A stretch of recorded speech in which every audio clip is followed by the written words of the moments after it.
C'est nouveau, enfin, c'est déjà la contamination. Vous avez l'éducation, c'est la folie. Maintenant, chaque mot 900, 1000, 2000, 3000. Mais parce que d'abord ils ont personne. Il y a 10 000 là-dessus. Mais parce qu'en fait, c'est un sujet qui a déjà été... On peut continuer à parler. Parce que je pense que les gens, ils ont beaucoup d'accès à ce genre de chirurgie. Et par contre, sur le créneau, les gens, ils sont en détresse. Je pense. Mais bon, merci. Thomas, on a vu. Donc encore aujourd'hui un cours. Après les deux prochains cours, ce sera le cas, mais tout va bien. Donc nous avons vu que Bon, si vous vous rappelez, est-ce qu'on a le droit de dire du Lachon Hara devant 3 personnes? En fonction de s'il y a certaines conditions. Mauvaise réponse. Ah, jamais. On peut pas. On peut pas. Alors qu'est-ce qu'on a le droit de dire devant 3 personnes? Parce que déjà connu. Un complément.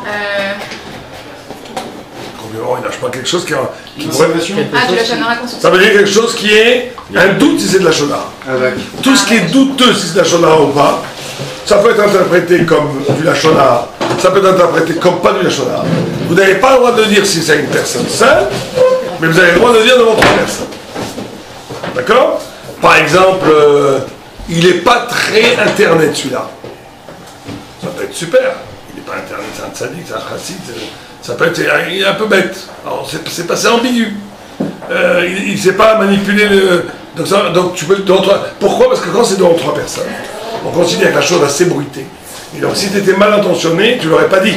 Donc le fait que tu le dis devant 3 personnes, c'est que c'est ça. Mais si tu dis en privé, ça peut être mal compris du moment que c'est ambigu. Mais si c'est pas du tout ambigu, du genre de dire qu'est-ce qu'il est intelligent celui-là, ben, c'est sûr. Tu me dis soi-disant quelque chose d'ambigu, mais tu dis en réalité ouvertement qu'il est bête. Ironiquement. Ironiquement, donc tu n'as pas le droit. Mais tout ce qui est ambiguïté devant 3 personnes, tu peux le dire. Devant 1 ou 2 personnes, tu n'as pas le droit de le dire. C'est clair. Il y a une autre nafkamina qu'on a vue avec 3 personnes, c'est que si une Lachon Hara a été dit devant 3 personnes, ou bien dans les journaux, comme on voit aujourd'hui, tous les jours de la radio, c'est une Lachon Hara, un colonel qui est accusé de trucs atroces, l'autre qui est accusé de... Je connais que des horreurs, d'accord? Donc c'est Foursam, c'est plus que 3 personnes. Donc là, est-ce qu'il y a une mission de Lachon Hara? Tu peux raconter à ta femme, comment? De répéter ce qui va. De répéter ça. Alors il y a une vue qui s'appelle le Maral de Prague, qui est quand même une très grande vue, qui permet à 5 conditions. On va les voir, mais qui permet, parce que c'est déjà connu, considérant le Maral que l'horreur du Lachon Hara n'est pas tellement de dire du mal de l'autre, mais de révéler par la parole le mal caché de l'autre. Caché? Caché. Qu'on ne voit pas. C'est que la parole a un pouvoir de vérité, de décryptif de la vérité, de descriptif de la vérité, de la réalité. C'est sûr qu'il faut sortir le bon caché. Très bien. Sauf si vous le faites devant un homme qui le déteste. C'est aussi un vrai Lachon Hara. Si devant votre ennemi, je dis ah qu'est-ce qu'il est intelligent celui-là, vous êtes sûr, c'est une vers le titre de vous êtes sûr que vous allez avoir une réaction en disant oh pas tellement que ça, blablabla. Intelligent, mais. Voilà, vous ne devez pas dire devant quelqu'un qui déteste quelqu'un. Alors, dès que c'est mes Foursam, on va voir, on a le droit dans certaines conditions, on va voir les conditions. D'abord, il faut être sûr que ces personnes-là ne sont pas des grandes syndiquines. Pourquoi? Pourquoi? Parce que un grand syndic, il ne va pas répéter. Toute la halakha qu'on a le droit, une fois que ça a été dit, d'abord, celui qui a dit le Lachon Hara devant 3 personnes, si ce n'est pas un Lachon Hara ambigu, c'est du Lachon Hara à 100%. Il y a une erreur commise dans le monde de croire que si je dis de Lachon Hara devant 3 personnes en public, c'est moutard. Au contraire, c'est encore plus grave, puisque plus tu le dis devant un nombre de personnes, plus avant Lachon Hara est multiplié par le nombre de personnes. Ce que tu as le droit de le dire devant 3 personnes, c'est ce qu'on a dit, c'est des choses ambiguës. Mais si c'est de la pure Lachon Hara, tu n'as pas le droit de dire devant 3 personnes. Mais une fois que ça a été dit, ceux qui ont dit et ceux qui ont écouté ont fait une avéra. Maintenant, une fois que ça a été dit, C'est connu. alors ça va dépendre. Si les personnes qui ont écouté sont des tzadikim connus pour ne pas parler, ou bien des krovim de celui sur qui on a parlé du mal. Donc il y a une présomption qu'ils ne vont pas répandre l'information. Donc là, on revient que la Lachon Hara n'est pas autorisée, elle est encore secrète. On ne parle que 3 personnes normales qui pourraient reconduire le fait, et à plus forte raison si effectivement c'est dans des journaux, ou bien où c'est devenu public. D'accord? Maintenant, pour avoir le droit de dire de raconter une histoire qui passe à la radio, au public, il faut 5 conditions. Première condition, c'est de bien faire passer l'information comme un peut-être. Jamais comme un certain. Tu n'as pas le droit de dire, tu vois, raconter d'y croire, parce qu'on a tendance à croire. On entend qu'Arabe a fait des horreurs, on y croit tout de suite. Pourquoi tu y crois tout de suite? Il y a quand même eu des histoires dans le monde où il y a eu des Ali Laddam, où il y a eu des... c'est très difficile ça, parce qu'il y a écrit là, tu dois te méfier, mais tu ne dois pas le croire. Alors qu'est-ce que ça veut dire, te méfier sans le croire? Te méfier de la personne de qui on a parlé. Si on te dit, regarde ce garçon-là, il n'est pas caché avec les enfants. Donc, tu ne lui donnes pas ton enfant. Tu ne donnes pas ton enfant à garder. Mais par contre, tu ne peux pas le croire. Si tu ne crois pas, pourquoi tu lui donnes ton enfant? Donc c'est quand même compliqué. Mais la Torah te demande d'être un peu schizophrène. Je ne le crois pas à 100%. Je me méfie quand même. Mais comme il c'est possible dans l'absolu que c'est vrai, je ne prends pas de risque. C'est une présomption d'innocence. Ouais, par contre, tu te méfies. Je me méfie, mais après je me dis non, je vais me défendre les gens. D'accord. Donc tu ne dois pas le croire à 100%, mais tu dois t'en te méfier. Si on te dit c'est un voleur, son garçon, tu ne le crois pas, mais tu lui donnes pas ton argent. D'accord? Donc, ne pas passer l'information comme certaine. 2, de ne pas rajouter. Ça, c'est une grande tendance qu'on a. On entend qu'il a fait ça, et quand on raconte, on rajoute. On rajoute des choses à ce qui est... Ça, tu fais de la pure chaudasse si tu rajoutes. Il a fait que ça. C'est faux. J'ai entendu qu'il a fait que ça. Mais toi, très vite, on va dire, j'ai entendu qu'il a fait que ça. On dit, voilà, il a volé, mais en réalité, il a aussi frappé. Non, il a pas frappé. Je pense que c'est ça. Voilà, je pense que s'il avait ça, il est capable aussi de faire ça. Non, ça, c'est la chose. 3, que tu n'aies pas d'aigreur personnelle par rapport à cette personne. Ça veut dire que... neutre. Que tu es neutre. Si tu fais ça par haine intérieure, tu vas pas avoir de... Ah, tu vois, je t'avais dit... Voilà, 4, que ton intention ne soit pas de salir son nom. Quand on voit toutes les conditions, on dit pourquoi tu parles. Mais bon, tu n'as pas envie de salir son nom. Tu ne veux pas rajouter, tu veux pas mêler à clair son chème. Tu ne veux pas participer à ce... Tu veux juste parler avec ta femme ou avec ton ami. Pourquoi tu parles de ça, j'en sais rien. Tu ne parles pas avec l'intention de salir son nom ou sa mémoire. Non, tu veux juste raconter le fait. Donc pas de haine personnelle, et pas même si tu n'as pas de haine, pas d'intention de dire, tu vois comme il est bidon celui-là. Tu ne veux pas salir son nom, même s'il fait quelque chose de mal. Tu veux juste raconter le fait. Le fait de raconter, c'est le salir. Ça salit, mais ton intention n'est pas de le salir. C'est juste de raconter. Mais si vraiment j'ai pas l'intention, je raconte pas.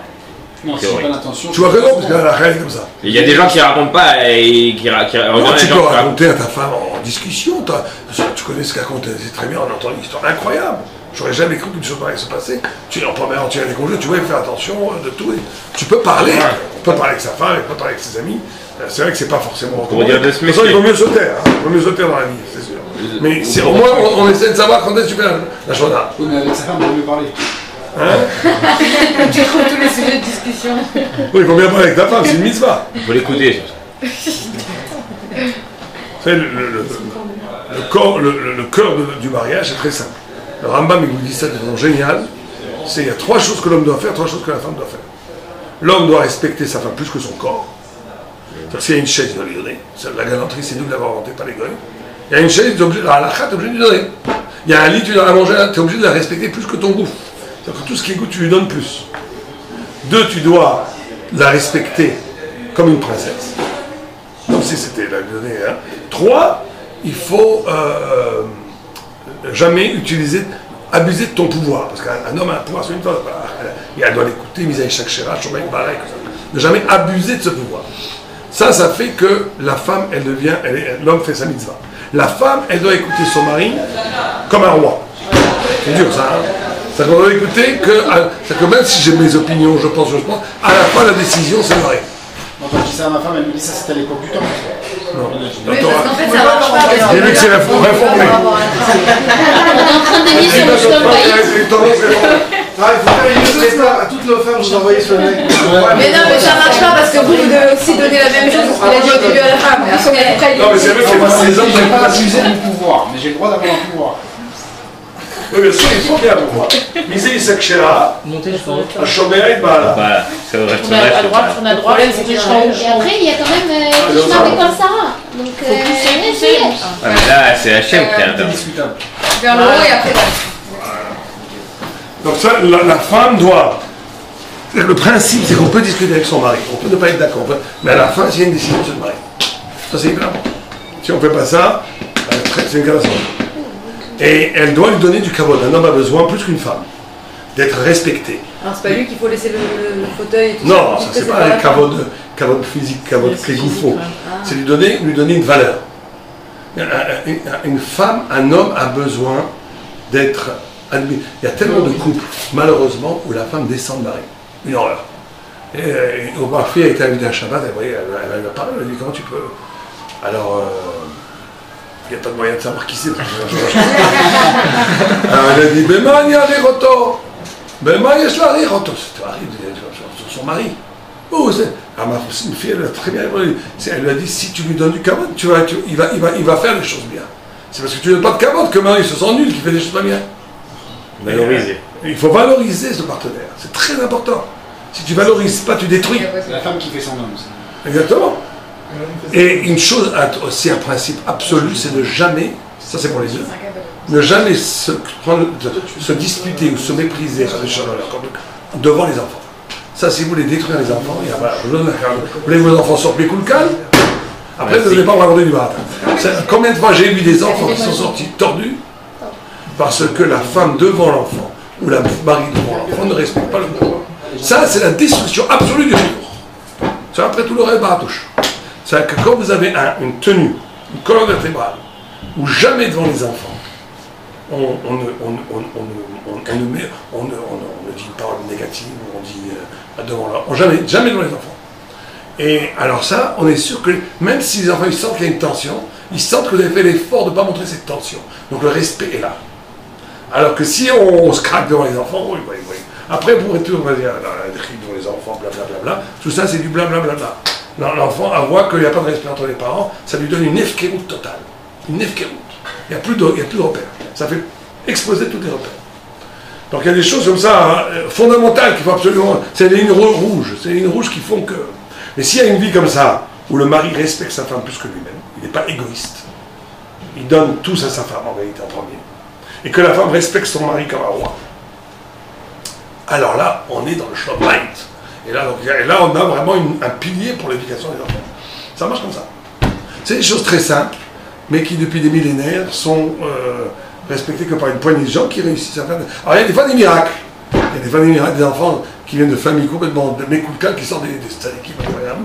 Et aussi le contraire, des grands sadiques, parce qu'il y a la liberté humaine. Mais à 98%, on va dire. 98%, c'est pas une miracle, c'est comme ça. Et tant que l'enfant il est bébé, il parle pas encore. Non. L'enfant sent tout, même quand il est bébé. Même dans le ventre de la mère, il sent. Ah, bien sûr. Même dans le ventre de la mère, l'enfant, il sent. Tu vas Ça, prendre si tu cries sur ta femme quand elle est enceinte, tu auras un enfant nerveux. C'est connu. Ah, c'est pour ça. Alors, revenons à nos moutons. Donc, d'accord, on a dit les 5. Répétons les 5. Donc, quand c'est Mefoursam, on a dit il faut qu'il y ait première condition. Qu'on ne croit pas 100%. Ne pas exagérer. Qu'on n'ait pas de haine intérieure. Qu'on n'ait pas l'intention de salir le prénom. De salir son nom. C'est pas ça. Et 5.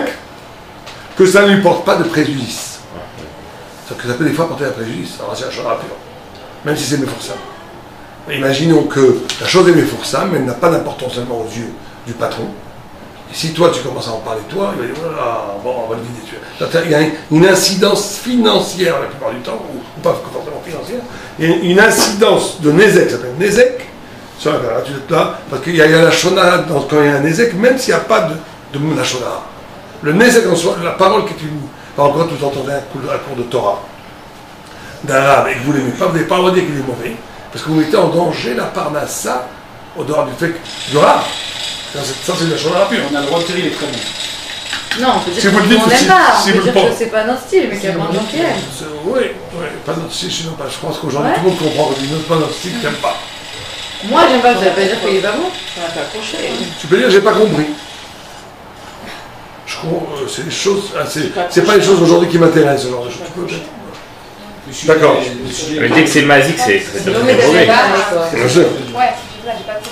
Ouais, j'ai pas C'est pris. peut-être la personne qui nous parle à la maison. D'accord. Maintenant, là c'est aussi très très difficile. Ce que je dis ici, imaginez que vous êtes dans une assemblée générale. Alors chez vous, dans votre boulot, ça peut arriver. Hein. Et que vous avez pris une décision commune. Comment il y a le mot en français? Une décision Collégial. Non. Collégial. Collégiale. Bravo. C'est beau quand je retrouve le mot que je cherchais. Il y a au bout de la langue. C'est Anaa. Donc très bien, une décision collégiale. Que quoi? Que quelque chose qui va être négatif, positif pour ça. Des fois, on va prendre des décisions dans la ville, par exemple, l'américaine dans la ville, des Tovéaïr, on doit construire une route là, mais ça tombe dans le jardin de Rouven. Et ça sauve Shimon qui est tranquille dans son beau jardin. Donc il est furieux, Rouven. Vous avez pris une décision qui va contre moi. Et ça peut arriver des fois, même en boulot, on a pris une décision qui va contre une certaine catégorie et qui est favorable à une autre catégorie. Des fois, on est obligé de prendre une décision. Laquelle que tu prennes va faire du mal à quelqu'un. Il n'y a pas de problème, tu la prends. Par l'intérêt collectif, on a jugé que... Maintenant, viens, Rouven, toi, tu étais d'avis de sauver Rouven. Tu voulais pas tu voulais pas que la route passe dans le jardin de Rouven. Simplement, on a pris une décision collégiale, ou un beddin, ou un comité d'entreprise, ou ce que tu veux. Et il vient avec des nerfs sur toi, vous êtes vraiment affreux, vous n'avez pas fait attention à moi, et c'est n'importe quoi votre décision. Est-ce que tu as le droit de lui faire comprendre, de lui dire, écoutez, moi j'étais plutôt à la qu'est-ce que tu veux, j'y peux rien. Le ROV a décidé comme ça. Je t'exclus du ROV. Je dis qu'on a le droit. Ça fait pas de mal, mais dis-moi, je suis d'accord avec toi. C'est du lachonara pur. Ça, c'est vraiment. Ça montre parce que tu fais passer, tu augmentes l'intensité de son agressivité par rapport aux autres. Et tu n'as pas le droit. Et c'est très très difficile. Tous des pourris, moi je peux pas penser ça. Ah, voilà, c'est très très difficile. Non, même si c'est pas des pourris. Mais s'il dit ça en général, les gens même si c'est quelque chose qui est logiquement Samir. On devait prendre une décision. Si on avait pris ça qui était contre Shimon, on aurait été content. Les Shimon auraient écrit sur moi, je comprends. Celui qui s'exclut, et il dit en général, il va dire ça. Ils sont pourris. Non, pas parce que ça. Même si c'est un tzaddik qui va te dire comme ça, je te demande, je suis d'accord avec toi, mais qu'est-ce que tu... Il y a des règles dans une assemblée. Ah, ça suffit, la majorité. Si tu fais ça, c'est un issue d'abord. Alors, tu peux dire quoi? Je dis rien. Je comprends ta souffrance. Je comprends ta souffrance, bien sûr, tu as le droit de le dire. Mais tu n'as pas le droit de dire, que toi, tu étais d'accord avec lui. Comme un Beddin, par exemple, si tu as Zaka et Chaya, tu n'as pas le droit de dire à celui qui a fait Chaya, moi j'étais plutôt le Miout qui pensait Zaka. Tu n'as pas le droit. Tu sauves sa peau. Tu dois être solidaire de la décision collégiale, mais pas simplement. Au Beddin, c'est un digne de solidarité, parce que le Beddin, c'est un. Mais même si ce n'est pas un Beddin, tu n'as pas le droit de te dédouaner en augmentant une kpeda, une irritation, une colère sur quelqu'un d'autre. Ça va être la conséquence directe. Alors tu dois assumer à toi des cris qui normalement ne devraient pas être adressés, puisque toi tu es d'accord avec lui. Ça c'est une lachonara à ne pas faire très difficile. C'est l'épreuve de Igrat Hashem. Parce que c'est une épreuve d'Igrat Hashem, parce que tu n'as pas envie d'être, des fois même une décision que tu considères toi-même scandaleuse. Ça marche chez les Goïms. Non. Une assemblée de... Il n'y a pas de lachonara sur un goy. Hein? Il n'y a pas d'histoire lachonara sur un goy, sauf qu'on ne veut pas que tu t'habitues à dire du lachonara. Non, ce que je veux dire, c'est qu'il y a un ami à moi qui est juif. Moi, je suis juif. Mon ami, il s'est fait... Oui, ça tu as le droit de dire. C'est les goys qu'on veut. Le tribunal qui a voté, c'est le tribunal des Français. Et moi, je dis... Non, ça t'as le droit. T'as le droit. Leur délire. T'as le droit. Parce qu'ils n'ont aucune crédibilité pour prendre une bonne décision. Donc t'as le droit. Mais on parle de juifs entre juifs. En Israël, par exemple, ça arrive très souvent des cas comme ça. Hein, où il y a dans des immeubles, par exemple, construire un balcon, pas construire un balcon, des votes. Le gars il est furieux, il vient te voir et toi t'as voté pour lui. T'as pas le droit de dire, mais moi j'ai voté pour toi, qu'est-ce que tu m'en Même si c'est vrai, t'as pas le droit. Donc parce que tu fais basculer la kpeda sur les autres. Et là c'est un lien du Yirat Shamayim, de crainte de Dieu. Donc tu dois être capable, susceptible de recevoir, de te faire enguirlander pour quelque chose qu'au contraire toi tu l'as aidé. En vérité, tu l'as aidé dans l'histoire. Et lui, il est en train de t'enguirlander. Et t'as pas envie de révéler, mais moi je t'ai aidé, c'est les autres qui l'ont fait. S'il demande de t'as pas envie de dire. C'est le secret du vote. Mais quel rapport avec le Yirat Shamayim? Parce que de ne pas faire ça, c'est parce que tu crains Dieu. Sinon, la nature, elle est de le dire. Écoute, laisse-moi tranquille. Moi, j'ai été pour toi. Mais c'est aussi parce que tu as compris qu'il va être encore plus en colère.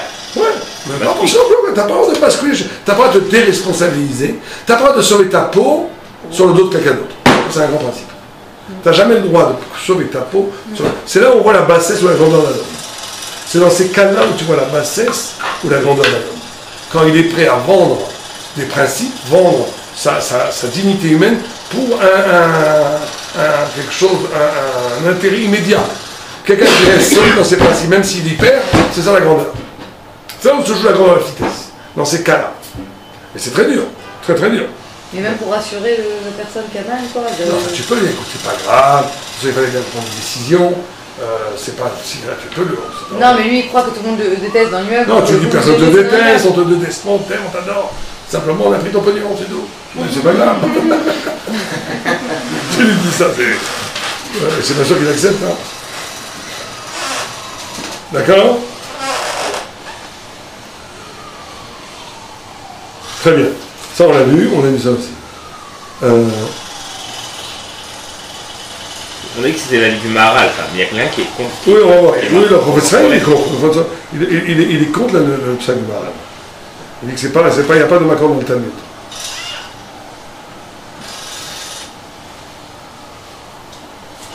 Oh, alors il reprend ici, il nous reste encore 5 minutes. Kama Gadol